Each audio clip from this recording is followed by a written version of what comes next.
Hello everyone, welcome back to Kalico-K, and we're going to be doing the third in a series of 9 Easter slow stitch projects. We're basing them all on 3.5-inch felt squares as the background of them all. It's acrylic felt with a little wool, so it's got a kind of a nice movement in it. And we've done a green one and we've done a cream one, now we're going, or a yellowy cream, and now we're going to do a blue. So today we're going to look at the weather, and I found amongst my stash of little bits some of these rather cute little bits of fabric with clouds on them, and I thought they might be quite nice to use as a background. So I have cut myself a little square. I'm not sure yet where it's going to go, but that's going to be part of it. And there's a little square of clouds, and I also thought that I might like some lace in there somewhere, which it's a bit cloudy shaped. It's got the similar feel to it as that piece has. So if you look at there and then you just look at the shapes it's making, it is doing something cloudy. So I'm going to be using that potentially. I also quite liked this because we have had hail over the last couple of weeks, and I thought, ooh, yes, a little bit of hail would be good, but I don't really want something that bold. So I'm going to stitch over the top a little piece of organza ribbon, which gives a bit of a shimmer and a sparkle, and is going to help represent those puddles and the slightly damp roads out there, and so on. So it just mutes the blue, the dark blue, a little bit and gives it that extra depth. Being as it's an Easter stitch, I wanted to have some kind of Easter flowers in there, and obviously we've got April showers coming up, and we're at just, you know, nearly the end of March now, as of filming time at least. And I found these little white paper tulips, so I thought they might be quite nice somewhere in there. And I'm sure you know by now I absolutely love buttons. So I had a little collection of old white buttons. I collect buttons, and you never end up with a set. You always end up with loads of different ones. So I thought, yeah, maybe a little group of buttons or something somewhere along the line there. So I'm going to incorporate them as well. And obviously, me being me, we will also look at some embroidery pattern, some embroidery stitches. So I thought for this one, since I want to represent showers, I'm going to use a stitch that's a Sashiko stitch. It's a Japanese stitch, and it's very, very simple to do. It's just a little precise. But for this, I'm not going to be as precise. I will explain how to, but you know, it's not going to be.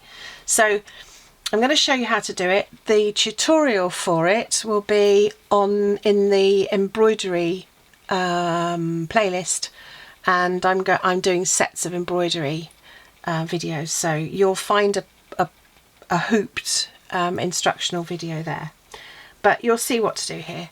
And I'm also going to use a version of chain stitch. It's like a cross between chain stitch and lazy daisy stitch, and that's to create some sort of water drops. So that's my plan. We'll see how we go. So I've cut the ribbons and the lace to length, and I've just pinned them in place. So I've overlaid them, and I've cut the ribbons and the lace here longer because I want them to just be part of the sashing that I'm going to be putting in between my 9 panels. I've laid the sky over the top of them, so it just gives an idea. It's, you know, it's not forming a massive picture, but I just want an idea of how it's all sitting. So I'm having a bit of a think about how to attach. I think what I'm going to do is use some white thread, and I'm just going to stitch down in the lace. I'm going to use French knots down through here, so I'm picking up some of the little hailstones that are in here, and then I shall Sashiko and use some teardrops in amongst here. So that's what I'm going to do to start with. So I preload all my needles, and so I've got white, blue and some yellow at the moment. So I'm just going to use some white thread and just lock up a stitch here on the back. And this is not going to get loads of hard work, so you don't need to set it in stone. And then I'm going to just very lightly stitch up using a running stitch. Now when you do Sashiko stitching, it's basically running stitch but very ordered, and so when I come to do the running stitch in the clouds, that's going to be more like Sashiko stitching. This, however, is not. It's just going to be a running stitch, and all it's doing is just attaching this lace using the vertical and horizontal stitches that the lace already has, and I'm just running over them so they just make the lace stay put. So I'll just go up. I'm not going to do all over it, I'm just going to go up this one side because it'll get attached using the French knots and the teardrops on the or the raindrops rather on the sky. So I'm just going to keep stitching all the way up to the top here, and that means that the lace can't go anywhere. It's going to be nicely static, and I can take the pins out once I've got some of the French knots in place. So I'm going to stick with my white. I'm just giving that a little tug so that I have got my tension right. So remember, when you're embroidering freehand without a hoop, you need to just pay attention to your tension. So the French knots, then I like these. I use these quite often, so you'll see them popping up. So it's a case of, I do it like this. You wrap your thread 4 times around. You take the needle really close back to the fabric. Slide your needle to almost where you came out to start with, and pull through. So there's a little French knot. So I'm going to do a few of these in the little white dots that represent my hailstones, which descended upon us last week. In fact, last Saturday. And give it another tug, and there's another one. And I don't want to do it too regimented, so I'm going to do another one right next to it. And then, so wrap 3 or 4 times. I do 4.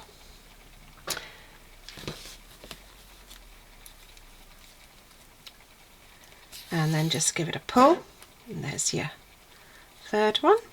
And then I'm going to come across a little bit to one that's not absolutely in line, and I'm going to do one there. 1, 2, 3, 4, and continue down until I've secured all of these points in on this ribbon. So I've secured this down using the French knots, and I've not done them in any particular order. I've just wanted them to be randomly dotted around because the weather's definitely random.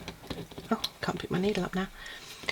So what I'm going to do now is do some Sashiko stitching down this side, and I'm going to use a mix of white thread and blue to give an indication of raindrops. And although we have April showers, we certainly get our fair share in March. So Sashiko stitching is basically running stitching, but it's more regimented. I'm not going to do mine as regimented as I could, but I am going to do it quite close together. So it's a running stitch as we know running stitches. So it's just in and out, and it goes all the way. I'm going to go all the way down to the bottom with this line.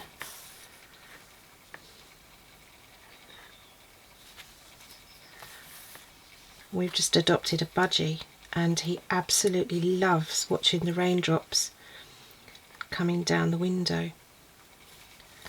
He thinks it's the best thing in the world.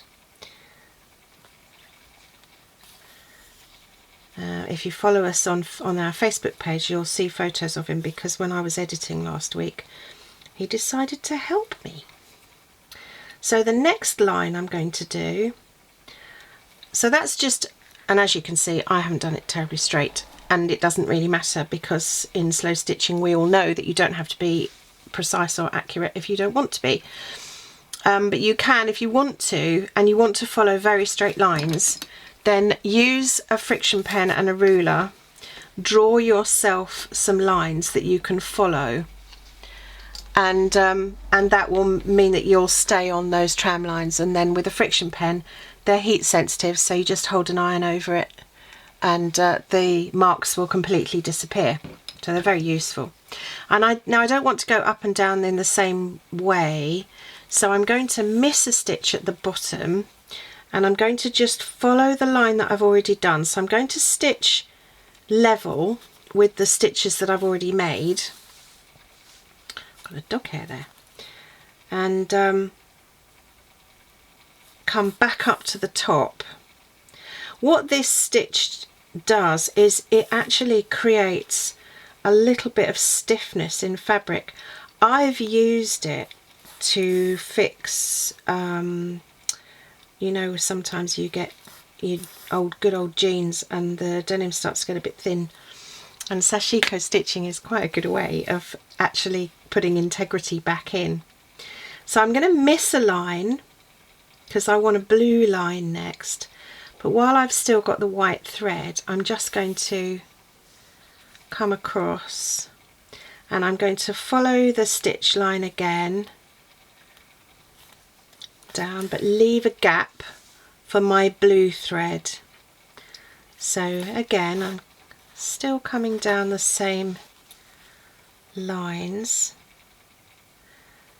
and I'm going to continue to do this across until I get to the pins. So I've put a couple of pins in there, and I don't want to Sashiko past there. I might actually stop a little bit earlier. I'm going to see how it looks, and I'm just going to come down to there, and then I'm going to stop because I want to show you how it looks with the blue line, and then I'll just carry on and do the rest of it. So let's just stop with him for a minute. I'm going to use a fairly bold blue, I think, across this side. So this blue here. So I'll just lock the stitch in.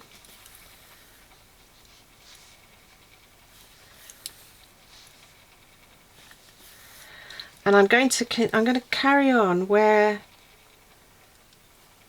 I would have gone on the next line with white, but I just want to mix it up a little bit, because when rain rains, the light interacts with the raindrops, and you do end up with different hues going on. So I want to kind of try and replicate that a little.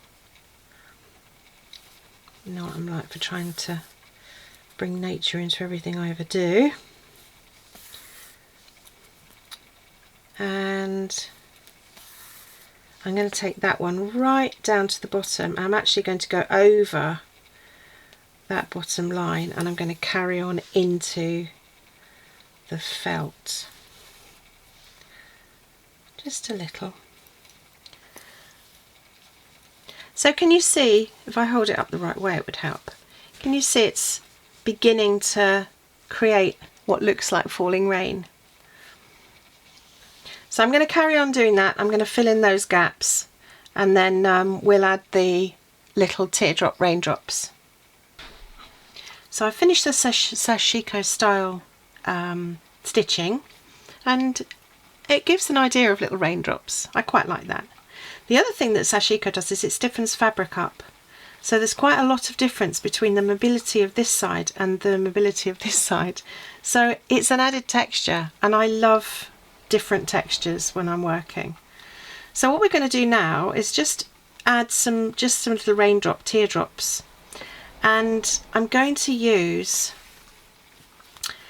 the chain stitch method. So you come out, go back down and you form a little tear or a drop. So all of these stitches are found on our embroidery stitch videos. So have a look in the playlist under embroidery and you'll find them all. And I'm just going to do, I'm not going to do many of these, but I just want to do a few of them just because they're the big raindrops. And I'm going to do some in blue and I'm going to do some in white. So I'm going to do one down over here. So I'm chain stitching, so I'm literally just coming out, going back in where I came from, and then making sure that the thread comes out in that loop, but then I'm coming over the loop to lock it off. Can you see? So there you go. So I'm going to do another one here. I'm going to just run over the edge there.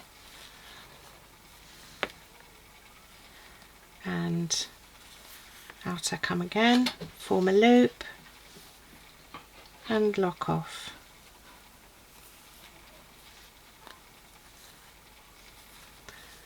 And I might do one. No, I won't. I'm going to leave it at that for the blue. I'm going to pop a couple of white ones in and then we'll look at a different part of the stitch. So there's our little raindrops. Now I had another piece of fabric that I used in another one of our minis, and last time I used some of the leaves. This time I'm going to use the flower. So what I've done is cut out one of the flowers and I'm going to pop it up in this corner to represent the sun, because we have had some sun and we will get some more. And we really have had some beautiful days. It's been beautiful crisp days. So I've just popped a pin in there.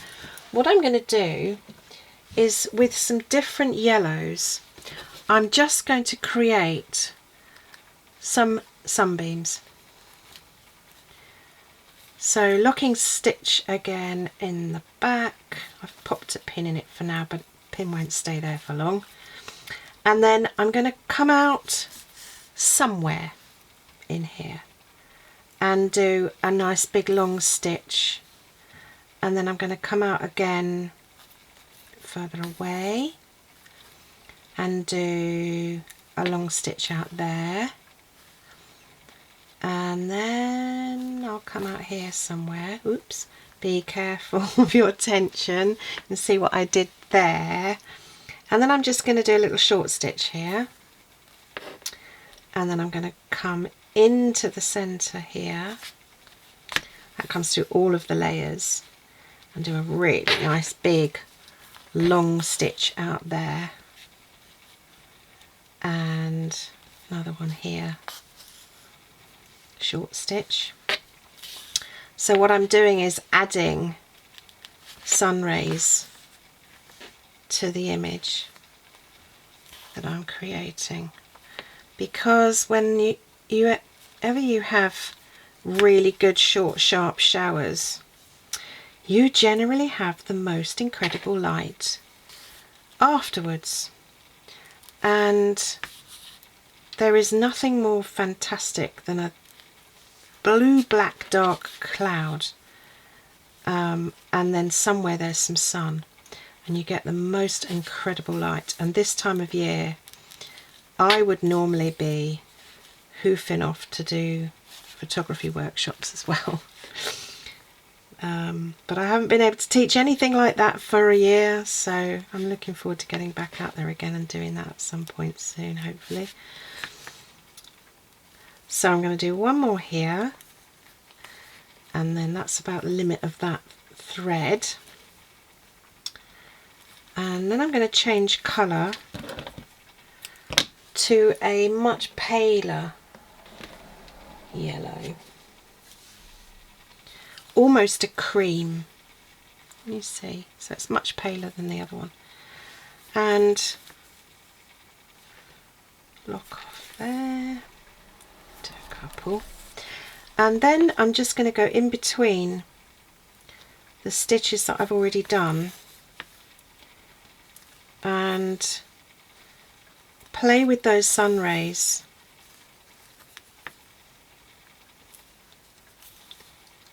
So that it creates a lovely big ball of warmth in that corner, and it's fighting off the rain and the hail and all that weather that we've had thrown at us over the last little while. Heavy winds and heavy rain,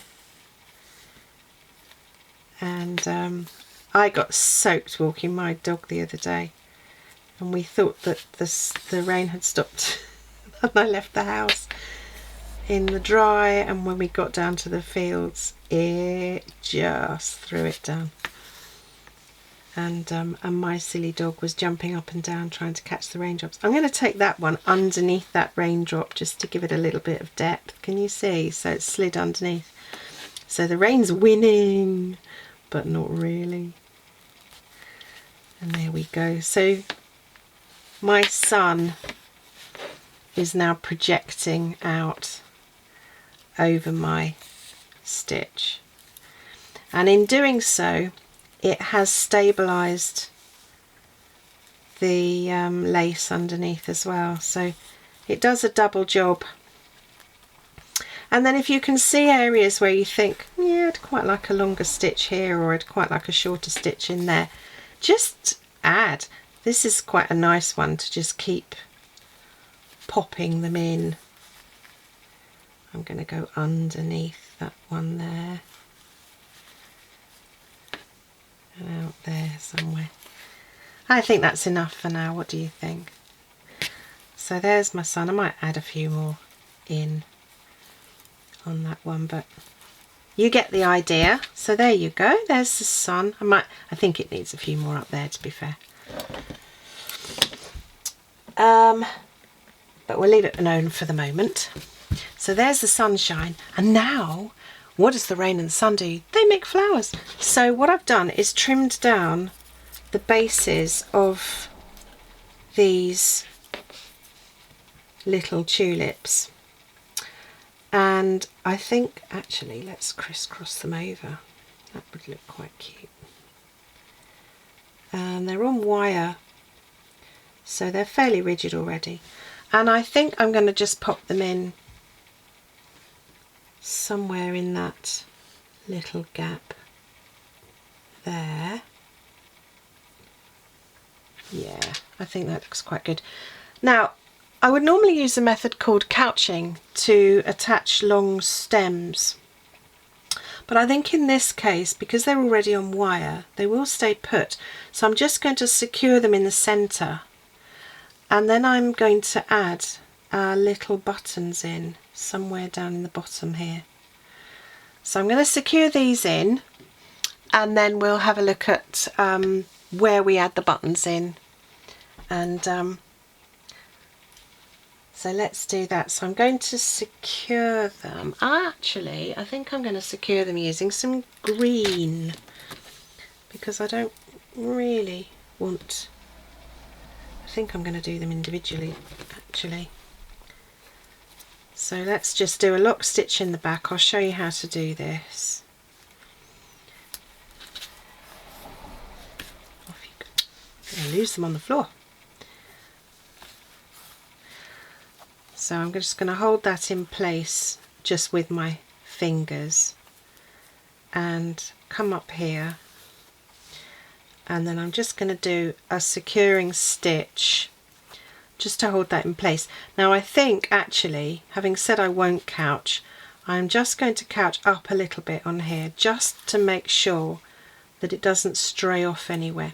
Couching is just a method to attach something that you're not stitching with. So for example, if you had a heavy cord or you wanted to add wool or something like that, it's a very simple stitch. The diagonals all happen underneath, and you just use a simple over stitch, and it just attaches the thing that you want to keep still. So I don't want to attach it all the way up because I'd quite like that movement.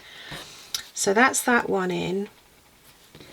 And then I think I'll put that one around about there. So I'm just going to come back to the centre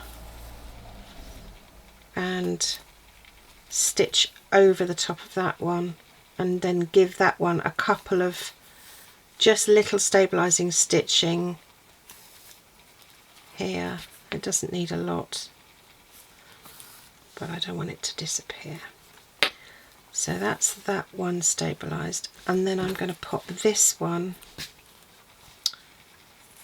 a little further down. I don't want them all soldiering too rigid. So that one is then caught there, and I'm just going to couch down on that stem. Actually, it can go over both. And then I'll separate them out there. So they're now held really nice and securely on the felt, on the felt. And the last thing to do for this little stitch is to add in our little white buttons. Now I found a little set of buttons here. One of them is a little flower. Perhaps we'll put the flower there, and then we've got that really pretty little one which is a bit shiny, and then I found that one. And actually the back of this is better than the front. I don't like the front at all, but the back's got some interesting colouring going on, so I thought I'd just add them. And the trick is to put them in such a way as they kind of work together. I think actually they need to do that. Yes, I do. So I'm going to stitch them on using a white thread because I don't really want thread colours to be in the mix here. So I'll just lock up on the back here. A couple of stitches, and then I'm going to come up right beside that tulip and work out the placement. So once I've got the button actually on the thread, I can figure out where I want it to go. So I'm just going to come back down in there. Oopsie daisy. yeah, like that. So I want it over the top of the stems if I can get it there.